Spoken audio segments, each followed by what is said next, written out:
Surtout dans une situation de doute, on ne sait pas de quelle façon évolue le virus, de quelle façon évoluent également les différentes mesures. Il faut donner une entière confiance et une entière obéissance à ces mesures-là. Et comme chaque lundi, nous retrouvons notre rabbin pour répondre à vos questions. Bonjour Rav Avram Dre. Shalom Uvracha. Merci d'être avec nous comme chaque lundi pour répondre aux questions des auditeurs.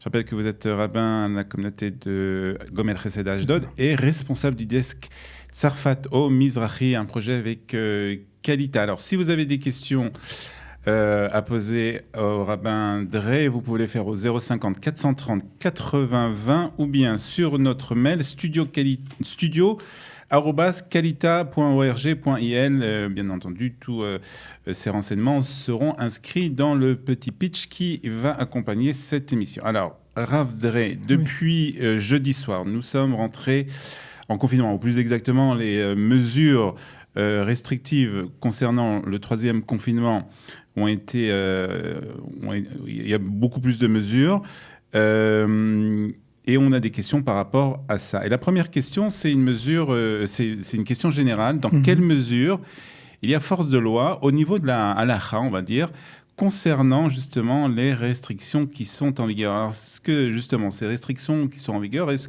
que c'est un peu aussi comme la halakha? C'est en effet une question générale qui est peut-être la fondamentale, la plus importante en ce qui concerne... Qui a beaucoup d'implications surtout. Exactement.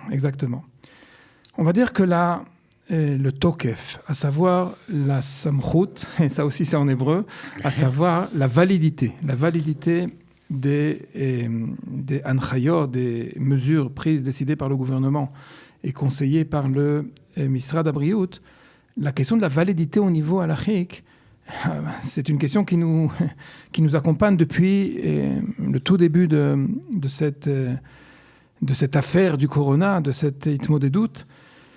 Et on a passé différentes époques. La véritable question de savoir quelle est la valeur qui prime. Est-ce que la valeur de sauver des vies? Est-ce que la valeur de Arvut Hadadit, de la responsabilité collective, de la solidarité collective, trouve sa place dans la halakha? Sur ça, je pense qu'il n'y a pas besoin de chercher énormément de sources.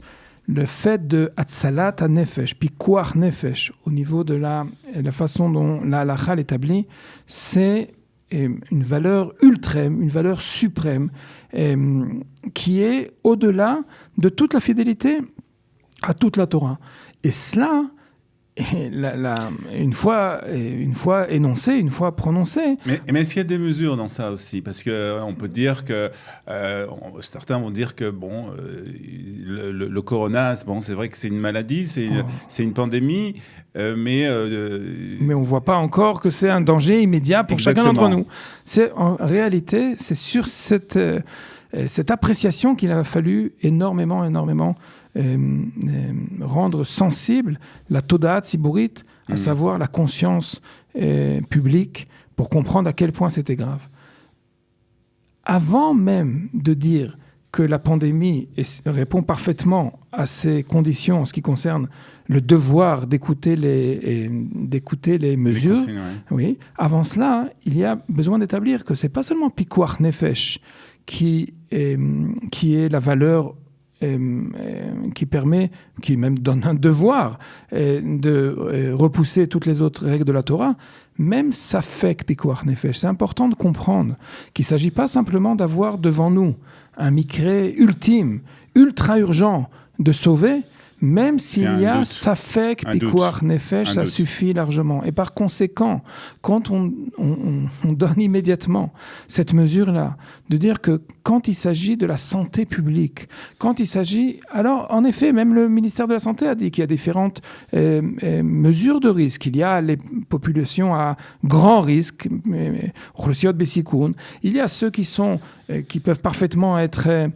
touchés, même malades, païls, même véritablement avoir contracté le virus lui-même, mais qui vont le passer de façon plus, on va la dire, plus légère. Mais à partir du moment où je vais dire qu'en effet, il y a différents niveaux, c'est vrai, différents niveaux de danger, différents niveaux de contraction du virus, c'est vrai tout cela, mais à partir du moment où la règle d'or, c'est de dire que ça fait pikuach nefesh suffit pour pouvoir transgresser les lois, pour pouvoir mettre la valeur de la vie au-delà de tout, alors ça nous met immédiatement dans une autre dimension. Même si, des fois, les mesures qui sont prises nous paraissent pas très logiques, on les comprend pas toujours très bien, qui sont déjà, des fois, aussi imprégnées aussi d'intérêts politiques, même dans ces cas-là.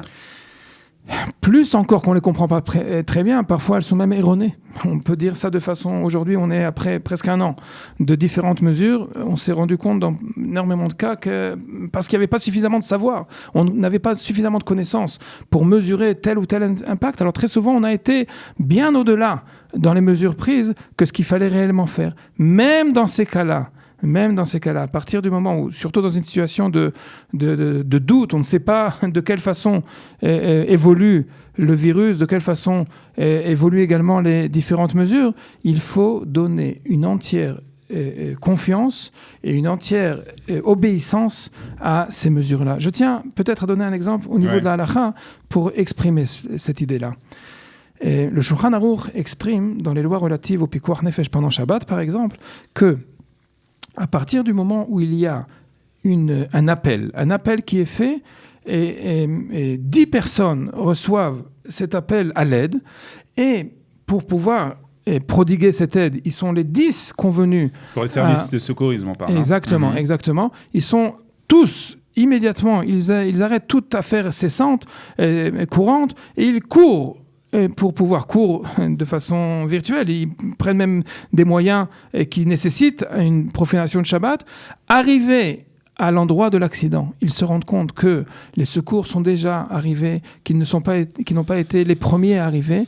Le Shulchan Aruch établit de façon claire et précise que tous ceux qui ont répondu à l'appel et qui ont dû nécessairement transgresser le respect du Shabbat pour arriver là-bas, aucun d'entre eux n'a transgressé Shabbat. K'lomar, il s'agissait pour l'ensemble, en ce qui concerne chacun d'entre eux, il s'agissait d'une mitzvah, d'un devoir ultime, ils l'ont accompli, et même si de façon bédiavad, a posteriori, ils se sont rendus compte que le secours a déjà été donné, il n'y a absolument aucun chilul Shabbat, aucune profanation de Shabbat en ce qui concerne cet appel. Alors, deuxième question, et ça c'est par rapport aussi aux mesures qui ont été annoncées donc, depuis jeudi soir, et ça concerne directement, tu es rabbin dans une communauté à Ashdod, et ça concerne justement tout ce qui est synagogue. C'est ça, participation aux prières, etc. Voilà, le nombre de personnes qui peuvent se réunir, c'est 10 personnes à l'intérieur, 5 personnes à l'extérieur, ça fait 5 pardon, non, c'est le contraire, ça veut dire que jusqu'à présent c'était 10 et maintenant... Voilà, donc je reprends, 5 personnes à l'intérieur, 10 personnes à l'extérieur, donc en effet. À l'intérieur on ne peut pas faire minyan, c'est pas possible, on peut éventuellement le faire à l'extérieur. Alors, comment ça se passe Parle-nous un peu de ton expérience en tant que rabbin de communauté. C'est en effet une responsabilité immense de pouvoir gérer. On a dit qu'on doit observer les mesures énoncées par le gouvernement et établies par le gouvernement. En effet. Mais maintenant, comment les faire et comment les rendre applicables ? Quand on nous dit que 10 personnes peuvent être réunies pour célébrer un office, ça tombe très bien, c'est exactement le nombre nécessaire. Je dis ça tombe très bien. Hein, à l'extérieur. Alors c'est ça. C'est-à-dire, tant que c'était permis à l'intérieur, il n'y avait aucun problème. On pouvait en effet, de façon tout à fait... il s'agissait de surveiller tout cela. Mais à partir du moment où 10 peuvent établir l'office, alors même s'il y a d'autres à l'extérieur, où on ouvre les fenêtres, où on trouve le moyen, elles peuvent en effet être associées au minyan requis, au nombre requis. Mais là, à partir du moment où la consigne est de ne pouvoir permettre un rassemblement que de 5 personnes, ça pose immédiatement des questions à l'Afrique. On peut imaginer 5 personnes dans une synagogue à l'intérieur, 10 à l'extérieur. Est-ce que c'est... Alors, là, ça voudrait dire... Jusqu'à présent, on avait l'habitude de dire que tant qu'il y a un minyan à l'intérieur, on peut associer et faire en sorte que même ceux qui sont à l'intérieur se trouvent en fait reliés avec le minyan à l'intérieur. Mais là, ça veut dire quoi ? Ça veut dire que le minyan de l'intérieur, ou plus exactement, ceux qui prient à l'intérieur, alors eux, en fait, il va falloir évoquer comment être capable de s'associer à ceux qui sont à l'extérieur. À vrai dire, de façon pratique, je tiens à dire de façon claire, je vois pas tellement. Et en ce qui nous concerne à Ashdod, la décision qu'on a prise également, c'est que la réalisation pratique d'une telle mesure, ça veut dire qu'on ne prie pas à l'intérieur. C'est ça que ça veut dire. Ouais. On ne peut pas dire, même si on aurait bien voulu pouvoir permettre à des personnes âgées, ou en tout cas des personnes on est en plein hiver, et un hiver pas forcément agréable de se retrouver à l'extérieur, même si on aurait pu leur dire rentrer, c'est complètement impossible. Ça veut dire que le respect de cette mesure-là, c'est nécessairement prier dans la Akbala, dans la limitation exactement. Des 10 à l'extérieur, ça veut dire on doit fermer les synagogues. C'est ça que ça veut dire. Et permettre les fameux minyanim, on les a appelés avec plusieurs noms.